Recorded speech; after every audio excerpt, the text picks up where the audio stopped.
हमारी सरकार भी पूरी कोशिश कर रही है।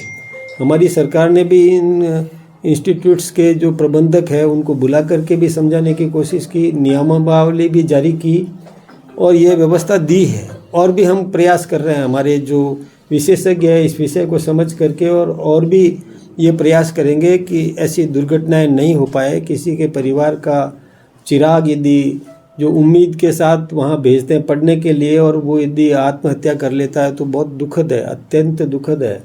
इसकी चिंता हम सबको है और हमारी सरकार इसके प्रति गंभीर है और चिंता करेगी। सर, आपकी सरकार ने एक एमएलए के खिलाफ मामला ही दर्ज करवा दिया सर, पुलिस रविंद्र सिंह भाटी के खिलाफ। आरोप ये भी है कि वो 8,500 करोड़ से ज़्यादा का सरकार को नुकसान पहुंचा रहे थे। क्या सही है ये बात? देखिए, विकास में कोई बाधक नहीं बने, ये विकास प्राथमिकता है। और भाटी जी शायद ये नहीं समझ पा रहे हैं कि वहाँ पर यदि जो ये ऊर्जा के क्षेत्र में या और किसी भी क्षेत्र में विकास हो रहा है तो उसका लाभ आम नागरिक को मिलेगा। इस विषय को उन्हें गंभीरता से समझना चाहिए और सरकार के काम में रोड़े नहीं अटकाना चाहिए। राजनीति करे, राजनीति का समय आए तब राजनीति करे, बाकी समय में विकास में सहयोग करे और विशेष रूप से उस क्षेत्र में विकास होता है। आप देखिए कि वहाँ पर यदि औद्योगिक विकास होगा, किसी भी प्रकार का विकास होगा तो आम आदमी को रोज़गार मिलेगा। वो टैक्सियाँ भी चलेगी, होटलें भी चलेगी, ढाबे भी चलेंगे, लोगों को छोटी मोटी दुकानें भी चलेगी, उनको भी आमदनी होगी। पर्यटन यदि विकसित होता है तो भी आमदनी होगी। तो ये सब चीज़ें समझना चाहिए कि उस क्षेत्र के नागरिकों का हित इसमें हो। मैं सोचता हूँ कि रविंद्र सिंह जी राजनीति ज़्यादा कर रहे हैं, जन सेवा के प्रति समर्पित नहीं है। वो पहले विधायक बने, हो सकता हमारी पार्टी से विद्रोह करके विधायक बने, विधायक बन गए तो बनने के बाद उस जनता की सेवा करना चाहिए था। तुरंत अति उत्साह में लोकसभा का चुनाव लड़ लिया तो उस जनता के प्रति क्या किया उन्होंने? वो यदि हमारे साथ मिल करके काम करते तो उस जनता की भलाई कर सकते थे, लेकिन फिर लोकसभा का चुनाव लड़ लिया तो उस जनता को तो छोड़ दिया। ये ठीक बात नहीं है। जब जनता ने चुना है तो जनता के अभावों को मिटाने के लिए सरकार का सहयोग ले और विकास करवाए, ये जरूरी है, बाधक नहीं बनना चाहिए।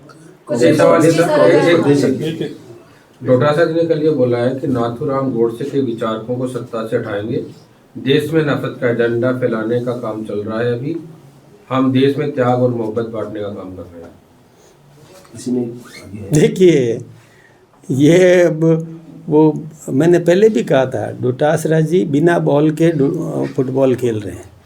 बॉल तो है ही नहीं, यूं ही टांगे मारते रहते हैं, घूमते रहते हैं। वो क्या बोलते हैं उनको खुद को बाद में पता चलता है कि मैंने क्या बोल दिया। सर, अगर एक रिपोर्ट्स की माने तो दिल्ली में जो चुनाव है, इंटरनल रिपोर्ट्स और लोगों से जो आम बातचीत है उसके अंदर सामने आया है कि जाट वहां पर ज्यादा है और गुर्जर जाट समीकरण को अगर देखते हुए वो लोग ये चाहते हैं कि इस बार दिल्ली में सीएम दिल्ली वाला ही बने। हमेशा बाहर से सीएम बनते हैं, तो इस बात पर आपकी क्या राय है? मैं देखिए, जाट या राजपूत या अदर देन जाट, मैं इसमें नहीं पढ़ता। हम पार्टी में है हमारा विश्वास, हमारी नीति है, हमारे सिद्धांत, उसके आधार पर हम राजनीति करते हैं। जातिवाद की राजनीति हम करते नहीं हैं। और जनता जो चाहेगी, जनता की बात तो जहाँ तक जनता जो चाहेगी वही होगा। हम लोग अपने विकास के एजेंडे से काम करते हैं, हमें जातिगत राजनीति से हम परहेज करते हैं। और राष्ट्रीय अध्यक्ष जी के लिए अभी इंतजार करना होगा, दिल्ली चुनाव के बाद नाम आएगा। देखिए, चुनाव प्रक्रिया है। अब चुनाव प्रक्रिया में चुनाव जैसे जैसे संपन्न होते जाएंगे और उस हिसाब से राष्ट्रीय अध्यक्ष का भी चुनाव होना है और प्रक्रिया के तहत ही होगा। अब इंतजार तो हम सबको है। गोविंद सिंह डोटासरा ने कल मुख्यमंत्री जी पर हमला किया और साथ में सरकार पर हमला किया। उन्होंने कहा कि दिल्ली से पर्ची आती है और उस पर्ची के आधार पर ही बोलते हैं। मुख्यमंत्री जी एक बार भी मीडिया से रूबरू नहीं हुए, साथ ही जो पर्ची में लिख के दिया जाए वो बोलते हैं। वहीं दूसरी ओर एक पर्ची आती है एक विशेष भवन से, उस भवन से जो पर्ची आती है उसी के आधार पर सरकार काम हो रहे हैं, तबादले हों उसी पर हो रहे हैं, ये उन्होंने आरोप लगाया। देखिए, आरोप लगाना उनका काम है। हम व्यवस्थित रूप से जनता की अपेक्षाओं के अनुरूप काम कर रहे हैं।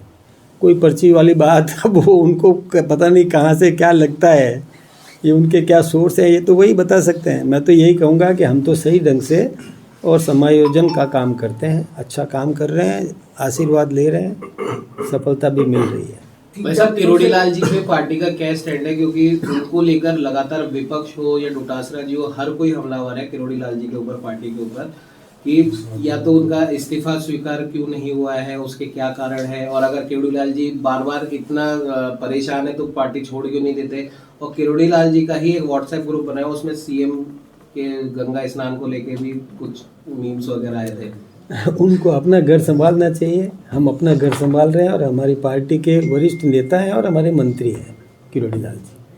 जो विपक्ष बोलता है ना, विपक्ष अपना घर तो देख ले, उनके घर में क्या हो रहा है, वो दूसरे के घर में ताक झांक करना अच्छी आदत नहीं है।